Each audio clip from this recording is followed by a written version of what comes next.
Natural horsemanship ni ialah bagaimana kita bertingkah laku dengan kuda secara semula jadi mengikut habitat asal habitat asal kuda ni di kawanannya.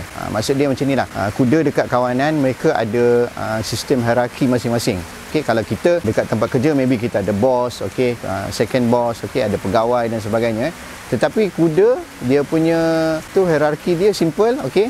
Semua sama, dia tak ada siapa bos, siapa second boss, siapa third boss, siapa cleaner, apa semua tak ada. Okay, dia sama saja dan dia based on high rank dengan low rank, dua saja. Okay. Apa maksud high rank dengan low rank ni?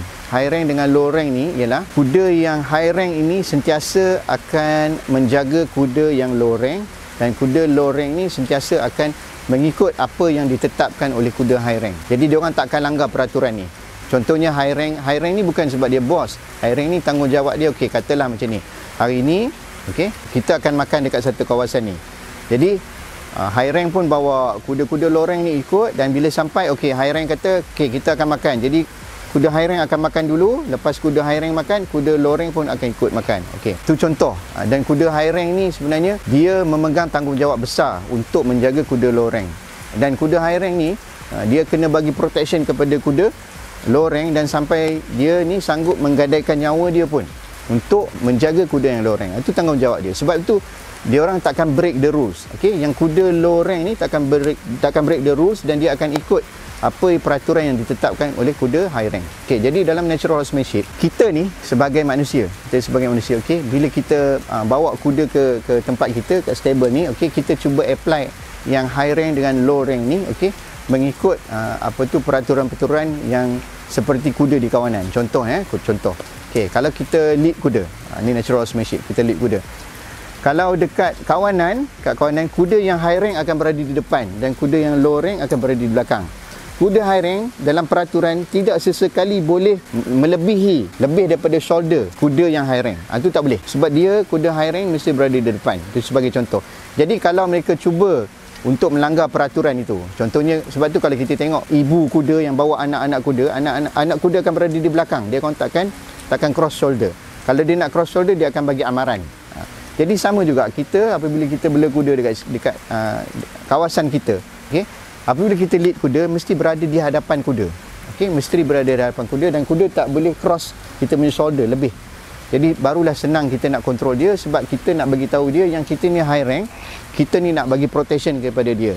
Okey, jadi bila kita tetapkan peraturan ni, okey, dalam genetik tubuh badan kuda tu dia tahu, oh, benda ni aku tak boleh buat. Itulah yang dimaksudkan dengan natural horsemanship.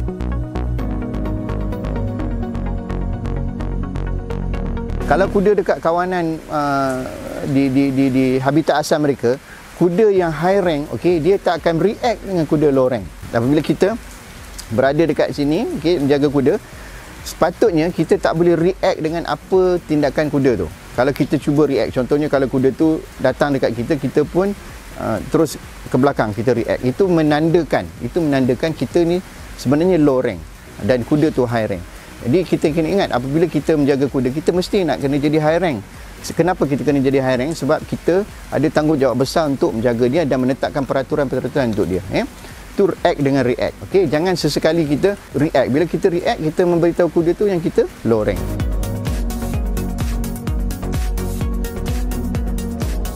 Okey, peraturan seterusnya sebagai contoh ialah sentuhan. Okey, sentuhan ni kadang-kadang kita terkeliru. Habis coach, takkan kuda tak boleh sentuh kita?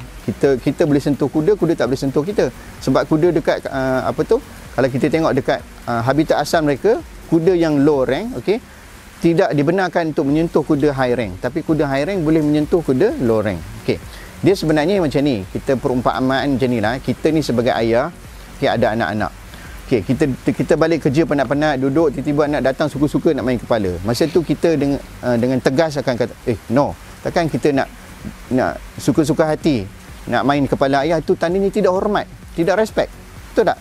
Tapi kalau ayah tu kata nak mari sini tolong picitkan kepala ayah, kita bagi dia untuk picit kepala kita, no problem. Sama juga dengan kuda yang kita bela ni, okey. Kalau kita bagi dia untuk sentuh kita, tak ada masalah, okey. Tapi tidak suka-suka hati dia sentuh, nak tolak kita, nak garu badan dekat kita. Jadi benda tu lama kelamaan dia akan mengganggu trust and respect dan dia jadi tak balance. Apa masalah dia apabila trust and respect ni tak balance. Jadi contoh kalau kita tengah lead kuda tu terlalu trust kita tak apalah, sekarang ni aku nak duduk dan bergolek lah kan. Jadi sebab bos apa tu tuan aku ni takkan marahnya, tiba-tiba dia duduk dan bergolek ikut suka hati. Padahal benda tu tak sepatutnya berlaku kalau dia respect dengan kita. Sebab apa dia buat begitu? Sebab dia terlalu trust dengan kita, dia tak respect dengan kita. Jadi trust and respect itu dah tidak seimbang.